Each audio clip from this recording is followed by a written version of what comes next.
Hello, and welcome to Let's Talk Real Estate and Stuff, the podcast where we dive deep into the world of real estate investing and the random stuff that makes life interesting. Joined by my co-host, Carlos Zamora from Carrot Investor Views and Papa P from TED SysOps. And we have a guest today, Justin.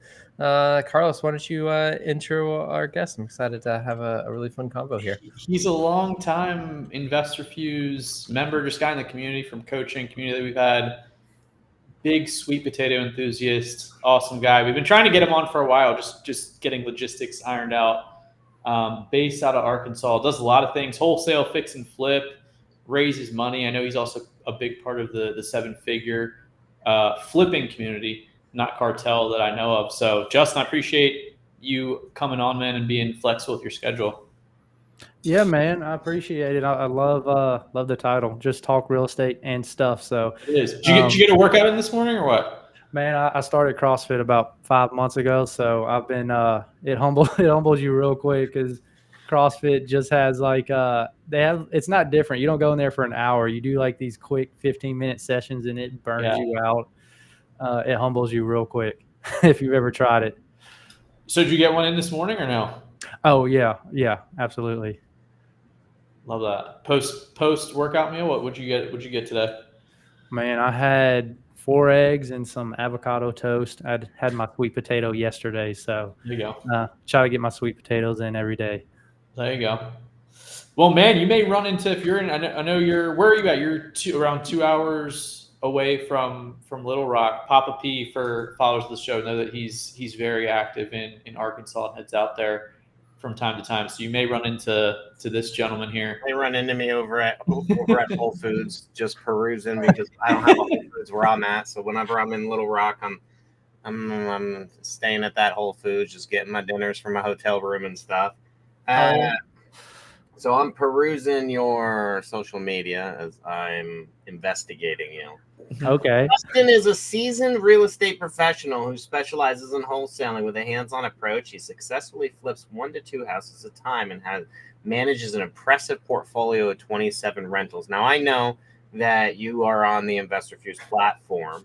So that's what you're using for wholesaling. So are you when I used to flip, I would use the wholesaling as my pipeline for the best flips, right? Is that what you're doing? Are you buying from other people too, or do you source 100% of your own flips, that 1 to 2 a month that you're flipping? Is that coming from you or a different pipeline? Man, I like to call my real estate company a marketing company by default. And I kind of look at it in regards to I've got 2 separate companies. Well, really 3. I've got my rental portfolio as a company in itself, and then I have my flipping company. But my bread and butter is just finding off-market deals. And I think every real estate investor that learns how to market in regards to if you're sending direct mail or learning SEO and PPC, whatever your source of marketing is, if you get really good at that, you can decide your own exit strategy. It doesn't matter if you're wholesaling, flipping, buying, wholesaling, or novations. It doesn't matter what the exit strategy is. It all starts with finding off-market deals. And so when people are asking questions about my company, my wholesale company is I like the term acquisitions company or marketing company. And when the deal comes through the pipeline, I then get to decide, do I want to wholesale it or flip it? And so I think for us, over this past year, I've gone through a lot of seasons of let's just buy all of our rentals. So I went from 0 to over 20 doors fairly quick, I think in under 24 months. And then I was still broke because I didn't have any active income in regards. Bro, I've been there, dude. Trust me. I laugh at you, but because I've been there. You're buying these properties, you're asset rich, but you're cash broke. Exactly. Every dime goes back into the freaking rental as you're just waiting for the appreciation. I get it. So yeah. You're doing that, yeah. When was that? When was this time period? So I want to say, what's 2024 this year? So I want to say the middle of 2023 is when. So about a year and a half ago, we were like, crap, we grew too quick. And we decided, let's start flipping. So from 2023 till now, we've kind of gone through a lot of learning curves of our capacity. We have a lot of private money we can work with. So we've kind of gone in phases of let's pick up as many flips as we can. And then we realize the capital issue.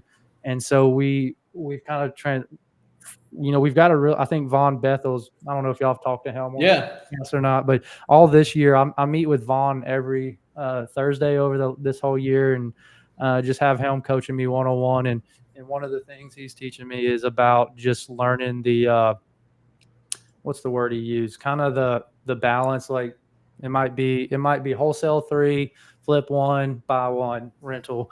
And so right now what I think Papa P, you read that description. I think that, were you reading that from I guess the other podcast I was on with Real Estate Talk or something? I was looking at a post. I don't know who it belonged to. Yeah. I saw it on your page.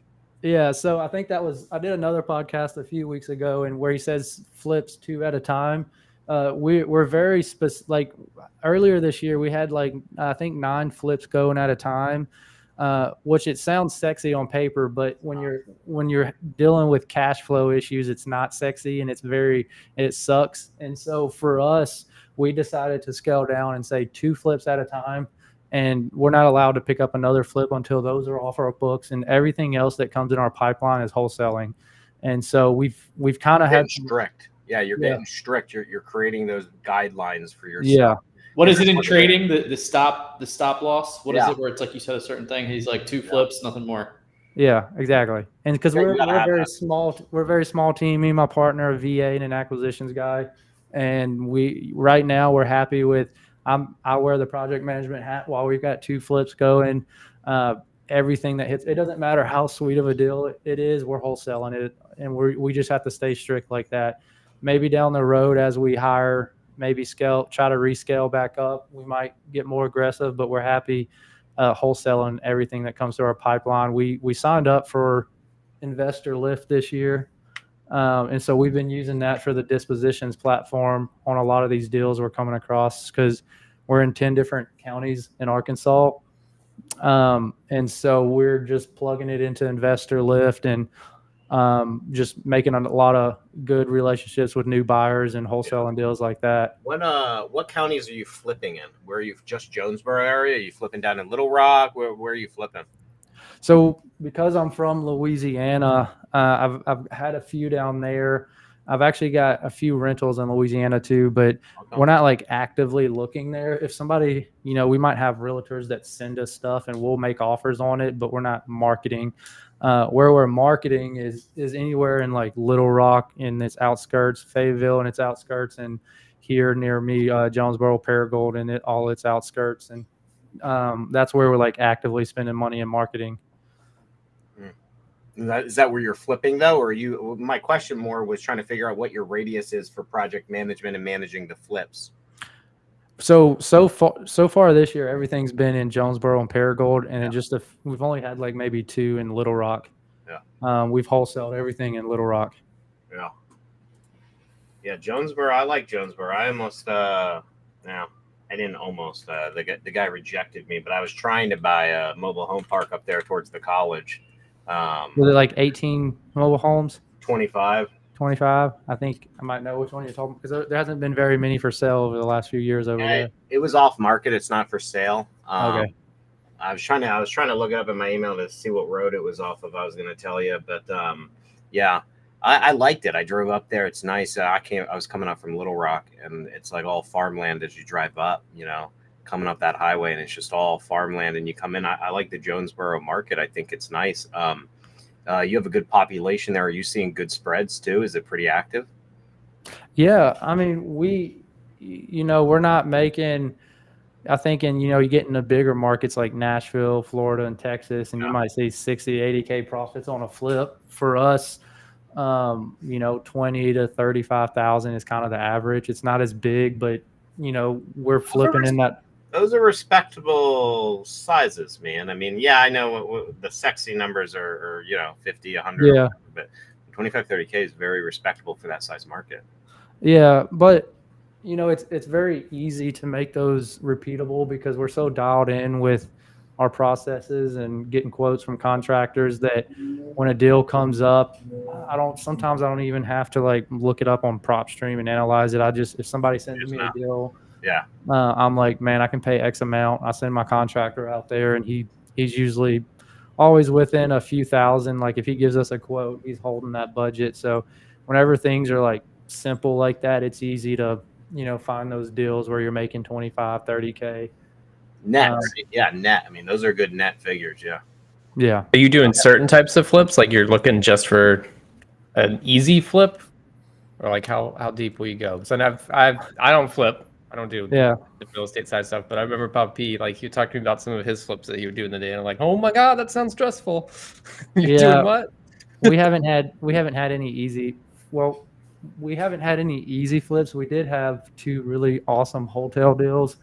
Like we had a deal that was like this 4,000 square foot house. Resale value was probably going to be like 600K, and we bought it for 250. It was probably $100,000 to $150,000 rehab, and we didn't have the capacity to rehab it. We probably would have been 3 or 4 months before we could get to it, because this was earlier in the year, where we picked up a lot real quick. And so what Vaughn had told us, he was like, dude, you need to just list it as is. So we listed it for 350. Nah. And we ended up, I think like within 2 days we were under contract for Wow, 320. dude, And- that's insane. Yeah, so like I'll get your average deal size up. yeah. So Dude. that That's pretty good, man. Yeah, so that one was, and the more I learned out about it, we ended up being able to get that off our plate. And the more I learned about it, if we would have rehabbed it and probably tried to list it, it could have been into next year before we got paid on it, because that price range was way too high for this market, and it probably could have sat there for a year easy. So just a quick hotel. Did you go deal. back and look it up to see what the guy did with it? It was a homeowner that bought it, Oh, and okay. he's fixing. I still drive past it, and he's just slowly That's taking cool. away at fixing it up.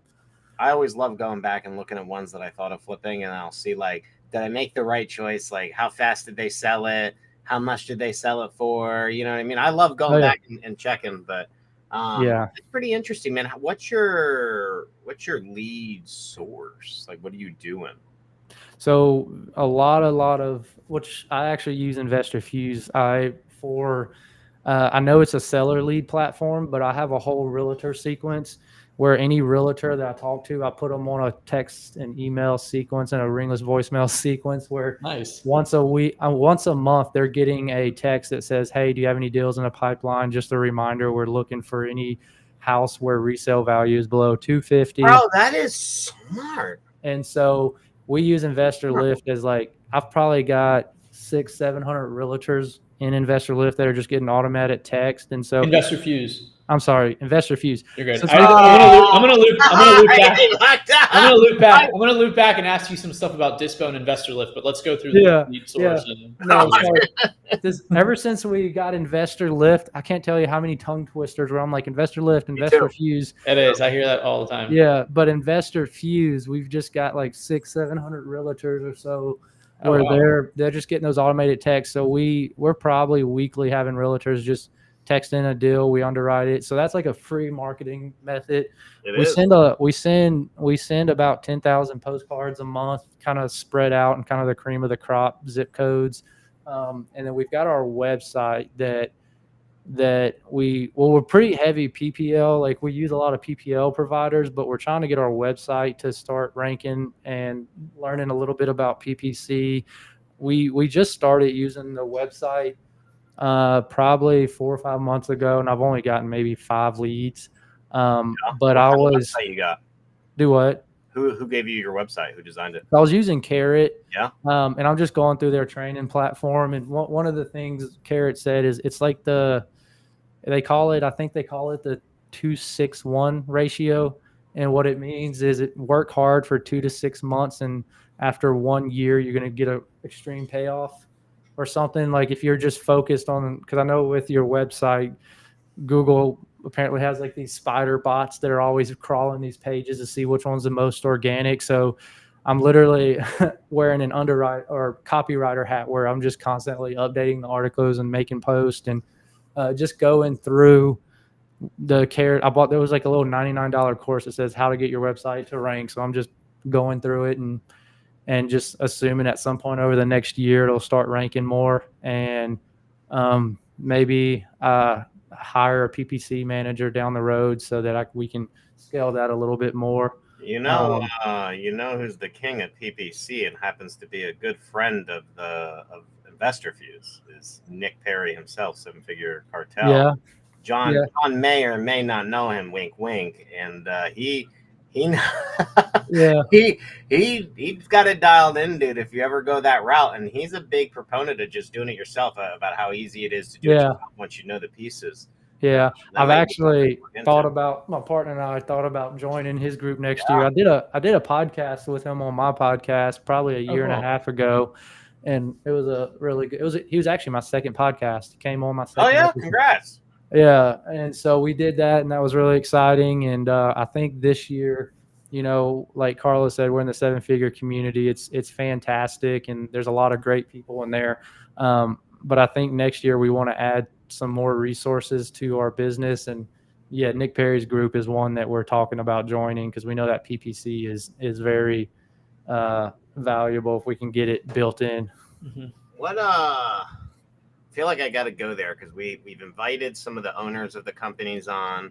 We've discussed PPL. I have given my opinion of my favorite PPL providers and my least favorite. And I'm not going to say anything. I would like to ask you what your favorite or least favorite PPL company is. Like, do you have favorites?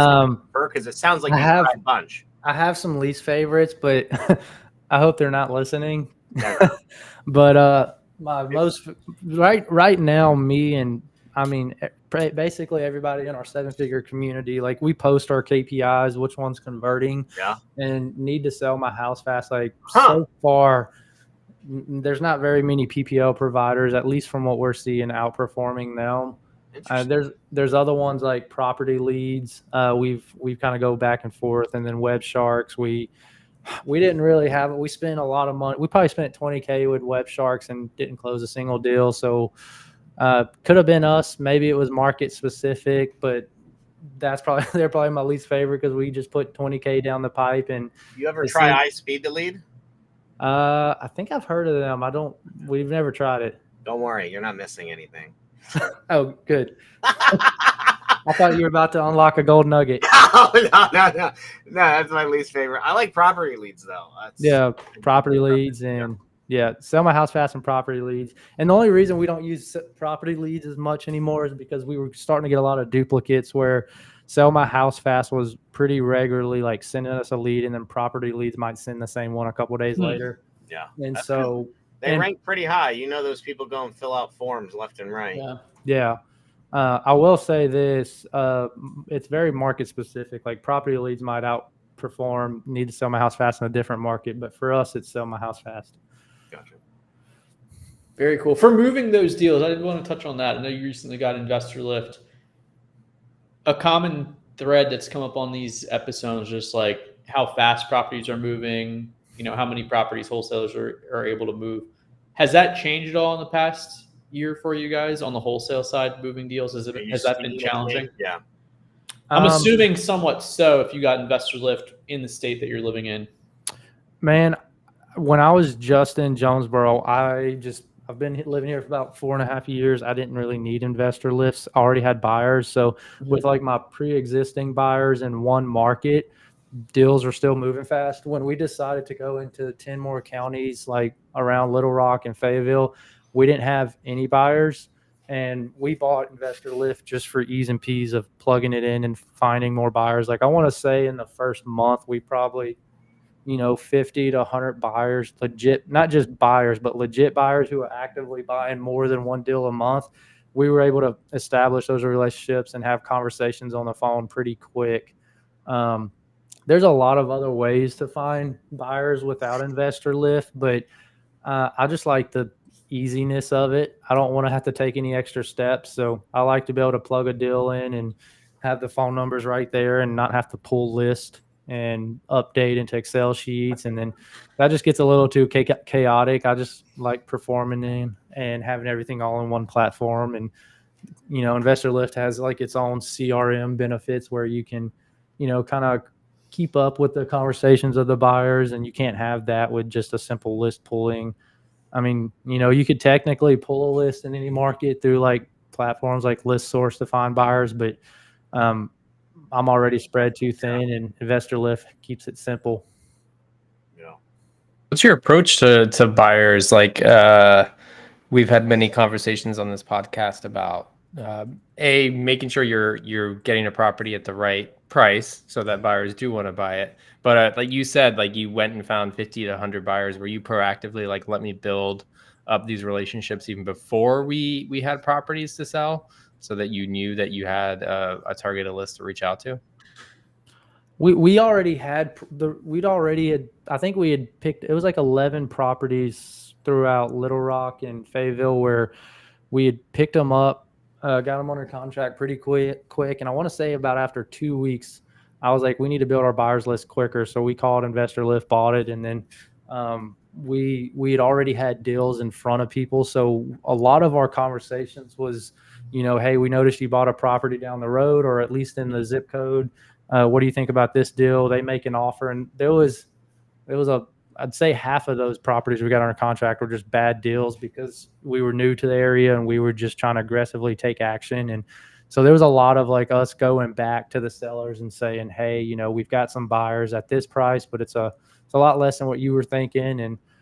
And so we had to do like a lot of renegotiating, but that process of reaching out to buyers taught us really quick, like what are buyers offering?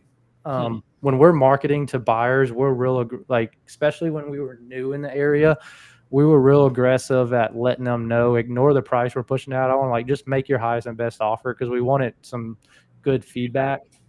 And then we felt like as we got better in the market, maybe we could lighten up on telling them that. But we really wanted to, if we could get 6 to 10 offers on a property, even if it was way off on what we were pushing it at, that would teach us like what are people actually buying at. And since then we've pivoted and made some better changes on how we're offering. Yeah. Oh, Little Rock. I love Little Rock, dude. I do too. Stay away from Pine Bluff though. I love when I see people who like do Little Rock and then they go into Pine Bluff, and I'll see them on like the groups and they're always trying to pitch it as just outside of Little Rock. Pine Bluff is like, it's like the low budge outskirts slum of Little Rock. I haven't owned a mobile home park there, so I understand. Yeah, I understand the market, but I always see people pitching them like, oh, dude, and they're pitching them at like 10K, 20K, 30K, so they're pretty cheap. But it's just like, oh man, tough. It's a tough sell there. A lot Yeah. of activity, but Little Rock is a very good.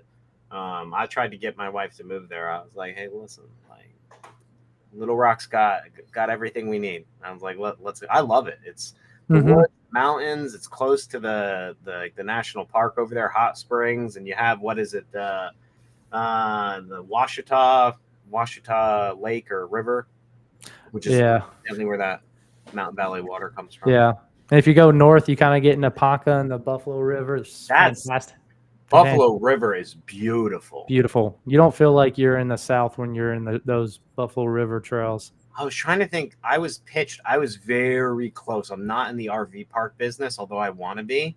I was very close to pulling the trigger on a seller financed RV park that was in the town right off of the Buffalo, one of the towns right off of the Buffalo River. And that was its pitch, is like, and it gets all these like outdoorsy people. It was beautiful. I'm just not in the RV business. I sadly said no, but I still regret that. I was like, man, it'd be so cool to have something up there by the Buffalo River, dude. Oh, I know. Are you living in Little Rock right now? Or No, I'm in travel. I'm in Florida. I'm up in Little Rock not as much anymore because we got community managers in our park. So I don't travel up, but I used to go up every single month. I'd be up for a week, a couple days, whatever it took to manage the parks and handle whatever it was. But then we implemented our community managers, so I'm not there. But we are scooping one up over in Hot Springs, so I got to go out there in November. So I just love Little Rock. I think it's a slept-on area. I think absolutely, it's got good laws. Arkansas is the only state where it's a criminal offense not to pay your rent. Really? I guess I know it's very landlord friendly. Like, is Arkansas red or? It's red. Yeah. But you have to make a choice. So like I was thinking about making that choice when I was talking to our attorney on some evictions of like how I wanted to go with it. I mean, you can go the regular route, or you could file criminal. It's just the difference between civil and criminal. typically not paying your rent's a civil charge. It is an old, I'm going to mess this up. Somebody can correct me. It's like an old 1900 something. It's like 110-year-old law, 120-year-old law that was never repealed or anything. It's still on the books. So you can actually enact that if you wanted to. Yeah. Arkansas is a great market. You can't go wrong. I mean, I've talked to old guys who've been doing real estate since 1990 in real estate, and they've experienced the 2008 crash and back when interest rates were at the low, and they still own, and these are guys that own hundreds of properties here. And they're what they've told me is they've just, there might be slight dips, there might be some ups and downs, but over the last like 30, 40 years, it's never done them wrong. Even during the crash, rents, even for the rental properties, rents are always, you're always going to cash flow because, a lot of our rental properties, after you buy it and rehab it, you're all in maybe 100 to 125,000, and these are properties that are appraised for 180 plus. And so if we try to flip a property in that price range and it doesn't sell, we can just refinance it, term it out, and rent it, no problem, and get our cash back. And so it's very forgiving. It's not hyped up like an Orlando, or you know what I mean, or like an Atlanta or something, or like a Huntsville. It's not hyped up. Yeah. People don't, honestly, I'm not gonna lie, dude.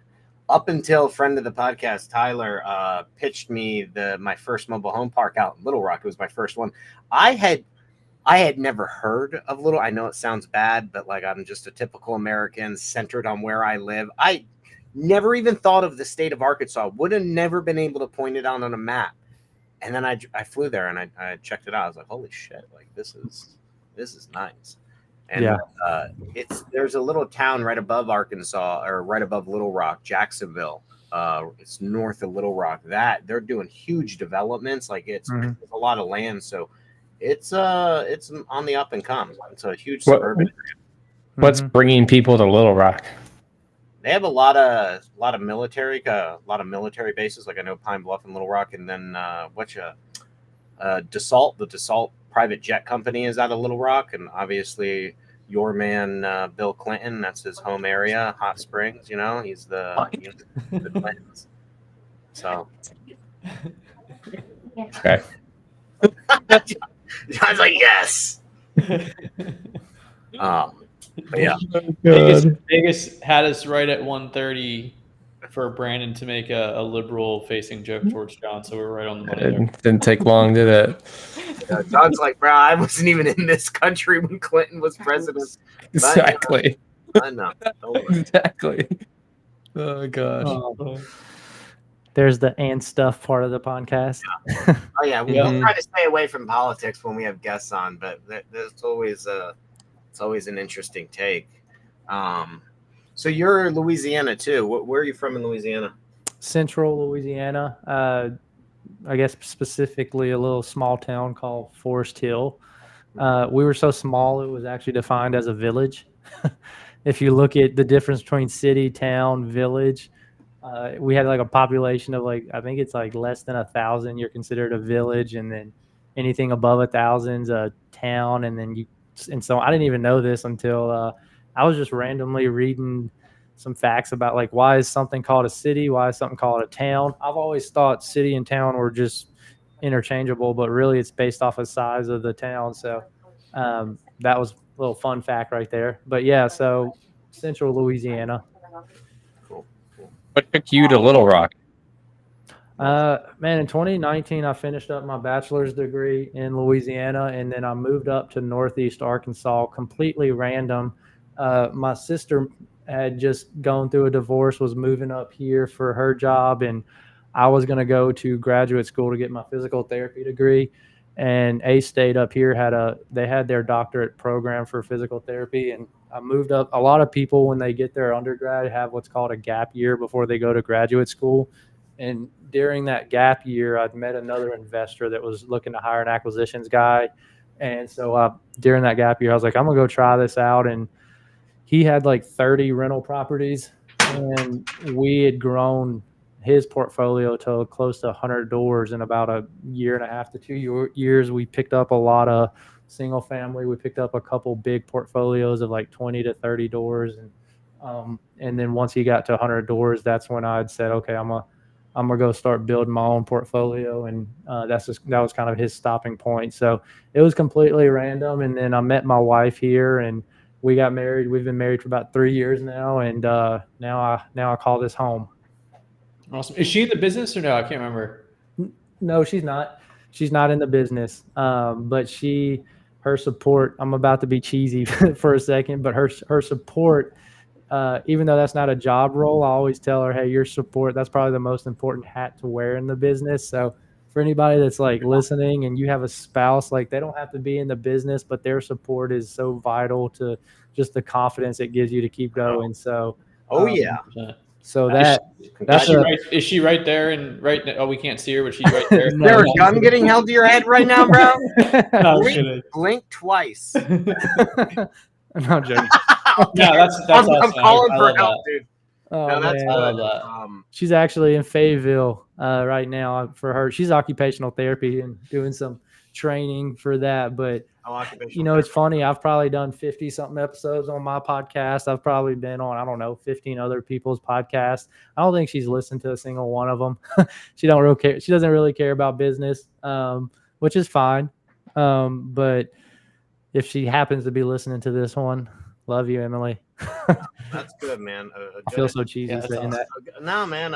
We're all family based here. A good marriage is essential to being an entrepreneur. It is not easy dealing with people like us. It is not. It can be an up and down ride, but it's also good that she has a job, occupational therapy. I've always, it's very good to have a steady stream of income, especially when you're trying to build your business, because it could be a rough ride at points. Yeah, no, yeah, her being in occupational therapy was huge in regards to like the first year and a half of me starting. I didn't pay myself anything. We were living on one salary. So that was huge. And it's kind of cool because when I did start paying myself, we were already used to living on just one salary. So, like Robert Kiyosaki said, keep your expenses down low and just keep investing back in the business. And it has a huge payoff. How old are you? 29. Oh, shit. Oh, wow. You're going to be set. Young guy. You're going to be set.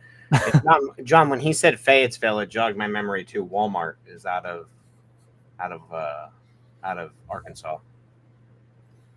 Did you guys see, by the way, that Walmart just cooked somebody in the oven up in Ontario? I did not see that. Did you not see that? It's a huge thing. Lady got trapped in a walk-in oven screaming for help and nobody heard, and she literally cooked herself alive. That's wild. Holy crap. You gotta check out the videos of this. Like, they're on the camera, you can hear they playing it, hearing the screaming where she's yelling for help, and they had to obviously don't go to that Walmart to buy any rotisserie chicken. Yes. Good God, that's crazy. If the producers in our ear do not play that live right now on the show, Bad timing. But not in Arkansas, but that's where Walmart's headquarters is. But I wanted to ask, I think it was Carlos or you guys had brought it up at the beginning of in the intro, and then you had said it. You talked about being in the seven figure flipping, what was it again? 7-figure flipping community. Bill Allen owns that one. Tell me about it. Can you tell us about that, dude? Like, I've heard there's a couple people that I've heard are in that and love it. What is the benefit? Like, what is it? What do you guys cater to? Or like, what's the group about? Like, who are the what do you call it? The members? What's their core focuses? Like, what does it focus on? Yeah, it's kind of, I've been a part of it for about 3.5 years, and it's kind of fluctuated, but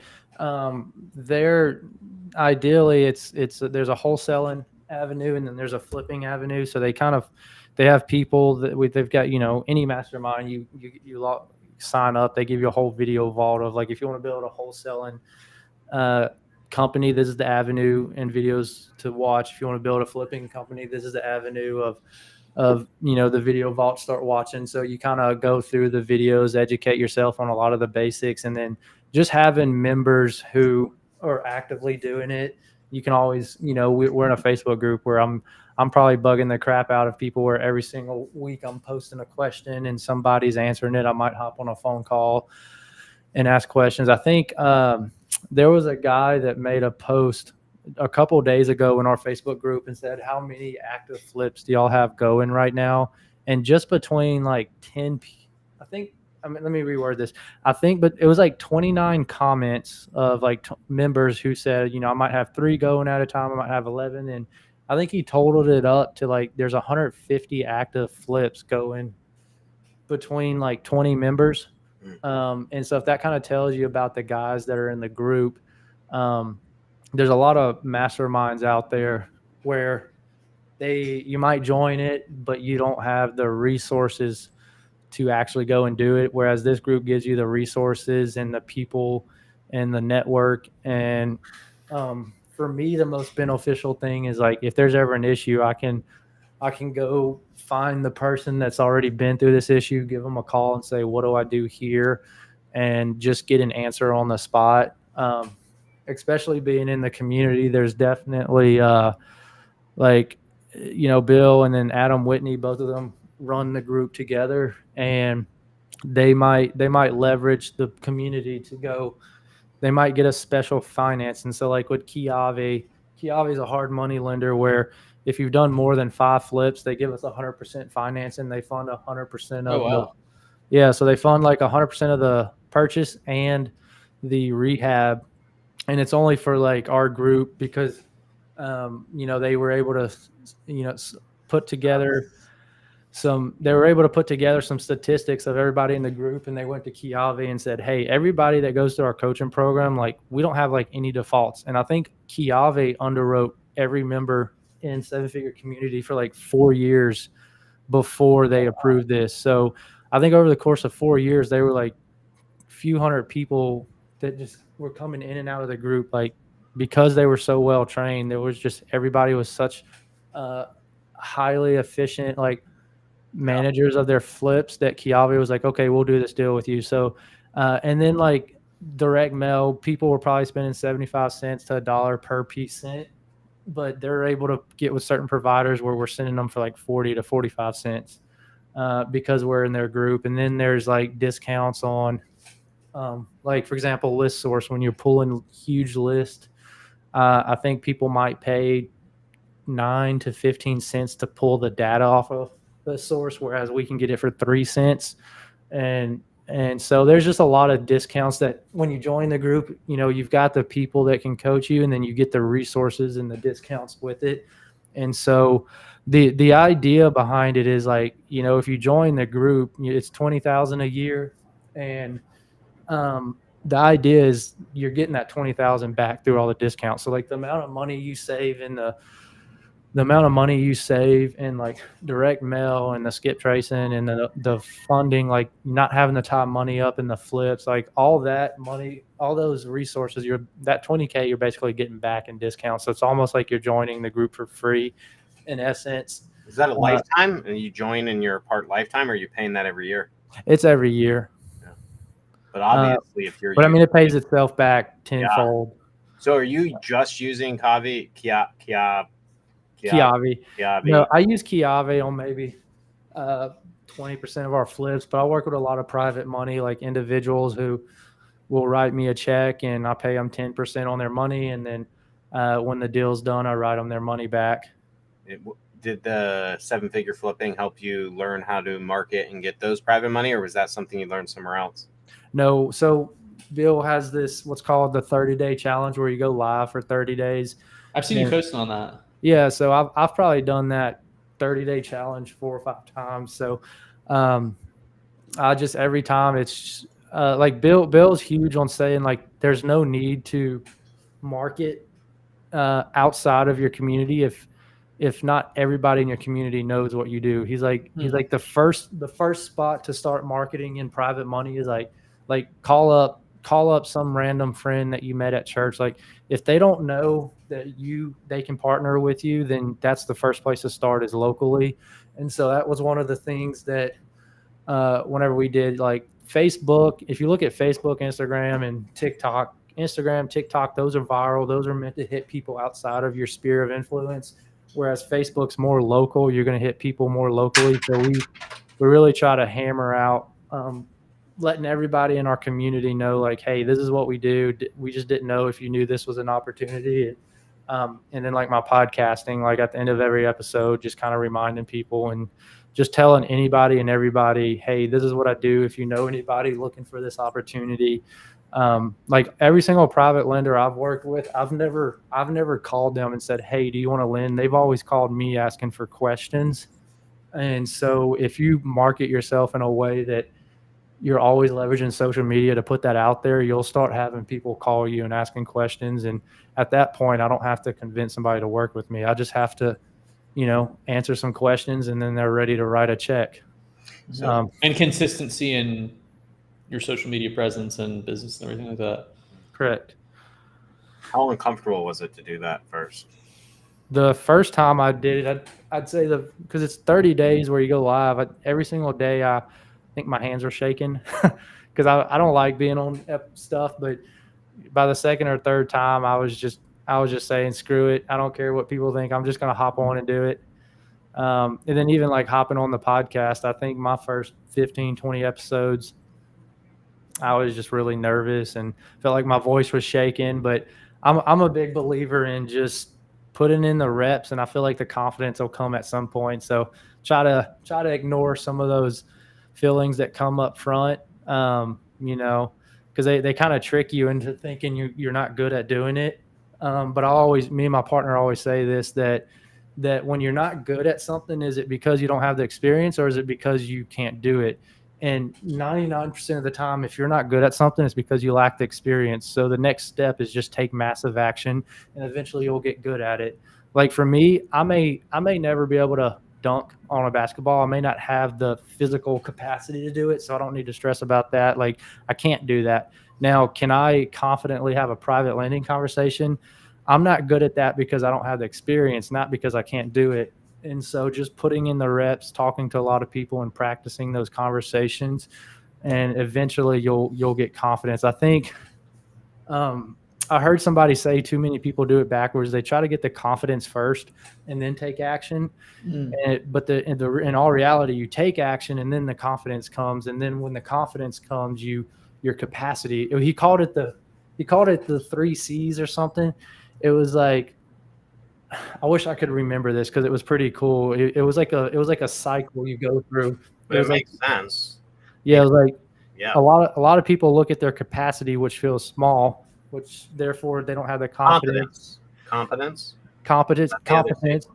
Yeah, something like that. And so what happens is the more action you take, you get confident, and the more confident you get, your capacity now grows.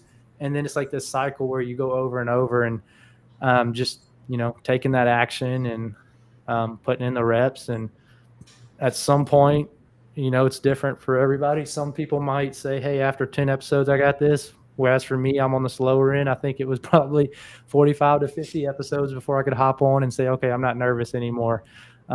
So just kind of keep going until I think the confidence kind of sneaks up on you. Is it just me? It like when I see other people do it, they might be nervous. At the end of the day, like no one really cares. Like yeah.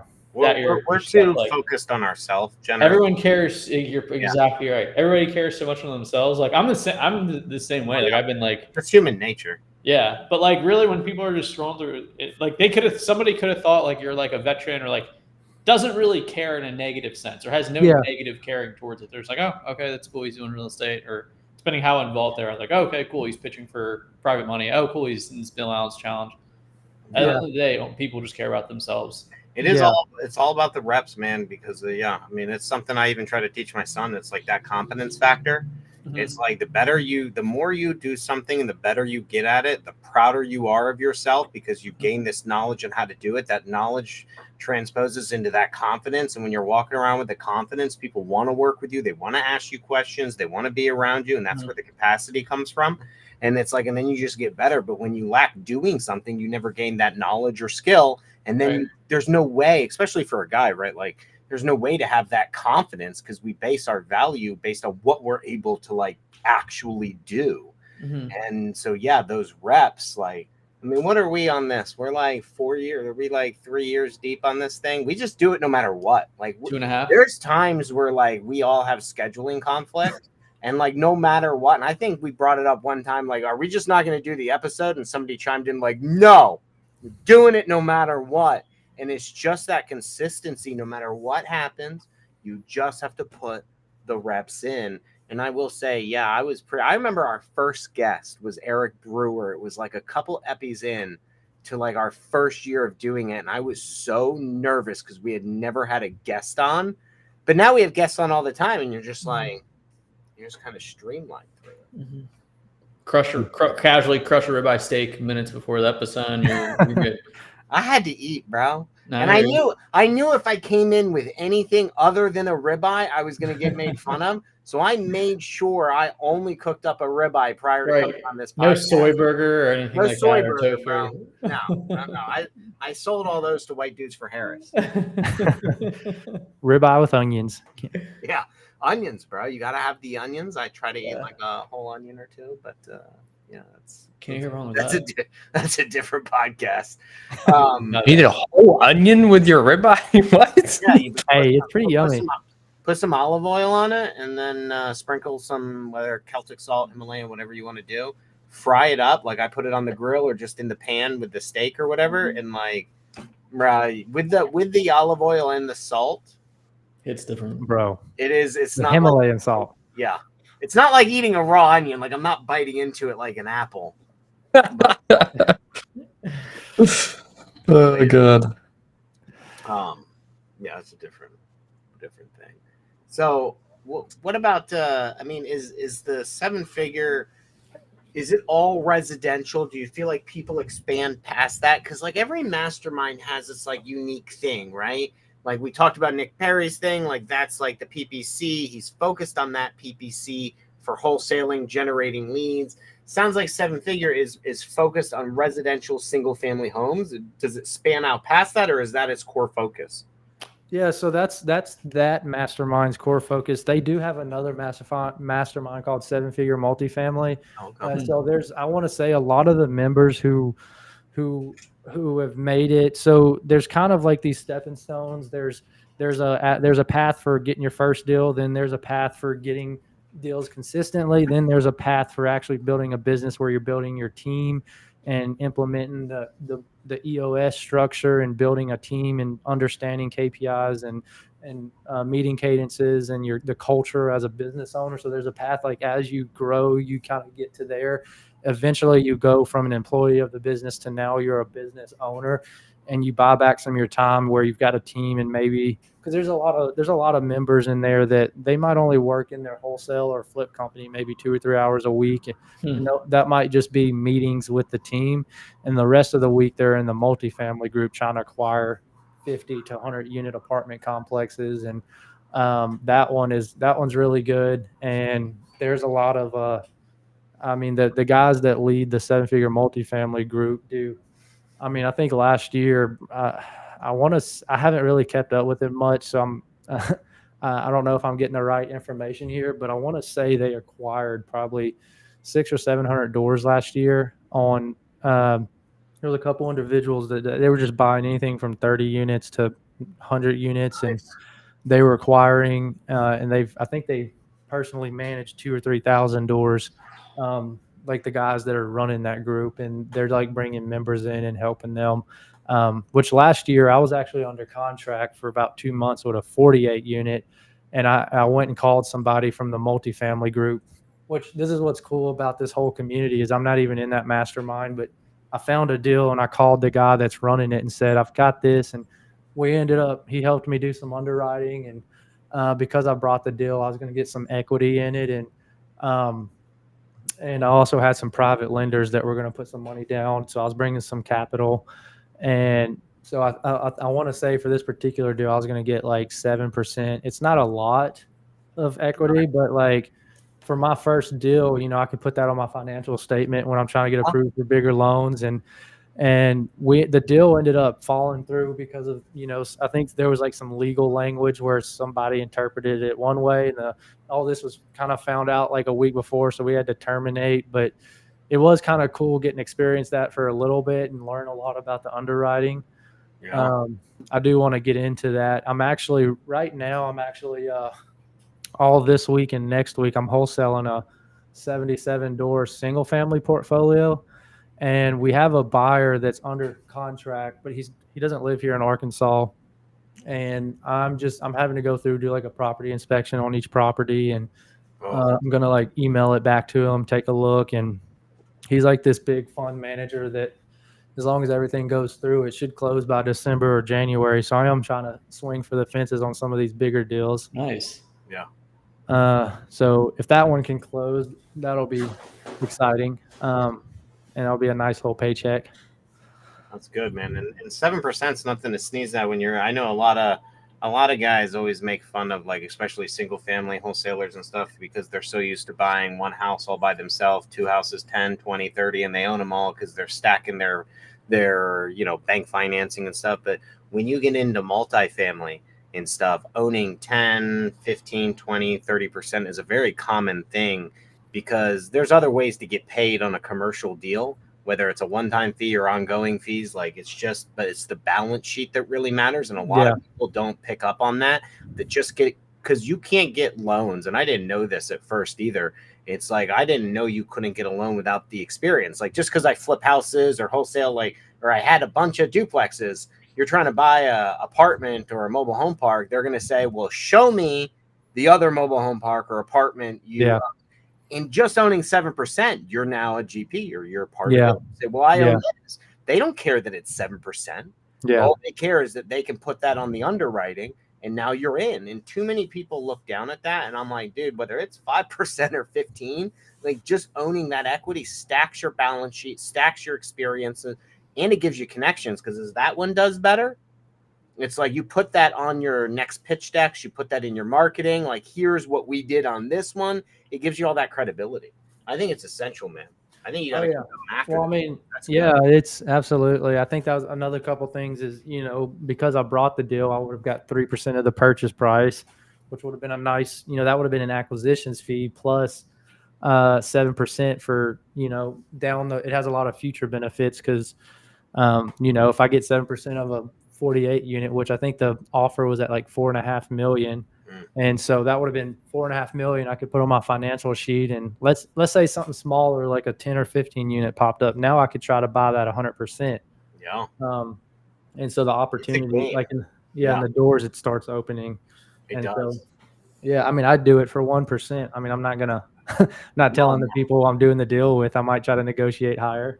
Well, when you get to that league, it's, you don't do it on your own. I don't know anybody who gets to the 1,000, 2,000, 3,000 doors who is like, I own 100% of this. That at some point, you have money, private money in. You probably own 20 to 30% of every deal that you have. But the doors that it opens and what you could do with that, I mean, that's just how you scale. Oh, absolutely. Yeah. Interesting. Yeah. That's good, man. That's good. Well, hopefully you get another one, dude. I know that one didn't go through, but like, I see a lot of them getting sold in that Little Rock in the Central Arkansas area. A lot of multifamily stuff is getting moved in that area. So, dude, wholesale what deal? It's good rental. I know. I'm joking. I'm focused on my parks, bro. I'm lasered in on trying to get these done. Well, if you come across a deal, I'm capable to buy it with some of the people in my network, so I'll make it happen. For sure, dude. For sure. All right. I thought this was good, man. I thought this was real good. If you, what's your podcast about? The Gold Nugget Podcast. What's the premise? Gold nuggets. I'm joking. Man, it's I was being silly when I said it's about the gold nugget. It's man, the podcast is really focused on like the mindset side of business. I think if somebody doesn't have the right mindset, they're not going to implement the business plan. I feel like knowledge and information is anywhere and everywhere. So like if the accumulation of knowledge was all it took, then everybody would be rich and have six packs. And so like, what's that missing piece? Like, why do some people make it happen when others don't? Because it's obviously not a lack of information, and it's not a lack of resources, and it's not a lack of knowledge. Like everybody has, to an extent, everybody has the ability to go out and make it happen. So like, what's the difference maker between those guys that make it happen, and what's that thing that ticks in the back of your mind that makes you become a go-getter? And so for me, like me and my partner, we're always preaching to each other, like, you know, achieving the goal is not near as important as the person you become when you are chasing the goal. Because like, if you become the person that achieves the goal, not only do you achieve it, you walk past it like it's nothing. Because like my biggest thing is like, I want to achieve these goals, not because it was something I was chasing, but because of a byproduct of who I am as a person.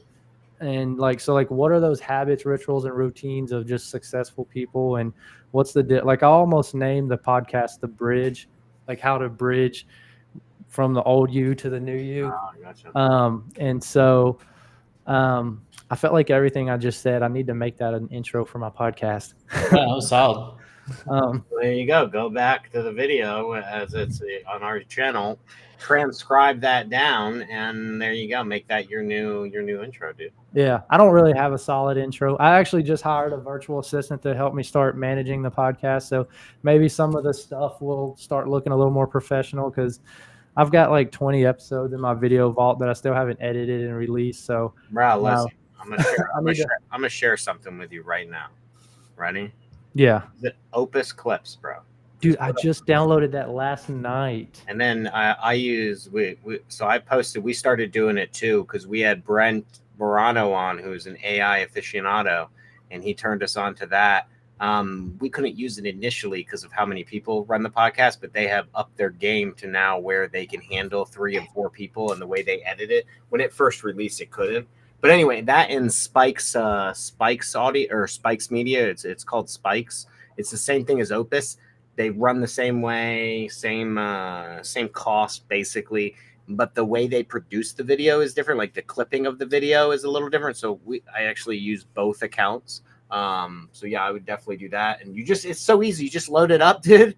You connect your socials to it, and you just like click a button and it just goes. You don't do anything. Yeah. I just started using Riverside FM, where you upload it and it kind of, reduces a lot of the and it like transcribes it with captions, and then you can like use some AI features to create some TikToks and reels and stuff. So I'm telling you, do that Opus thing and do it all for you. It's nice. Dude, that's awesome. Yeah, good I luck. actually, it's so funny you mentioned it's, you look at something on your Instagram algorithm and it shows up everywhere else. And now AI is getting to the point that if I look it up, I got another human being telling me about it. I know, right? Yeah, see, I knew. My AI told me that your AI and you were looking it up, and it told me to mention it to you. It's in the Opus clip. The AI got you. Yeah. Well, dude, if you ever need any guests, you let us know. Oh yeah, man. I'll have to reach out. I mean, I think me and my VA are between last week and this week, we were trying to get a couple things rolling with her, and as soon as she gets up and go, and I'm gonna try to get back into doing like an episode a week where I can just record and send it to her, and then that way I don't get behind like I did, because I've got 20 episodes that she's about to start uploading and releasing. Yeah. But man, I've enjoyed this. I appreciate y'all. Dude, appreciate you coming on. Some great info. Everything that you're doing. Yeah. Awesome. Cool. All right. Well, I think that's it. Thanks everybody for tuning in. And do we have a guest again next week? Yes, we should. Rick Howell, another Investor Fuse customer. Yep. Oh yeah, let's do it. He'll spend most of the time asking me about feature requests. I'm just kidding, Rick. I'm excited to have you on. I'm excited. He probably wants the same features I want. Let's do it. You guys.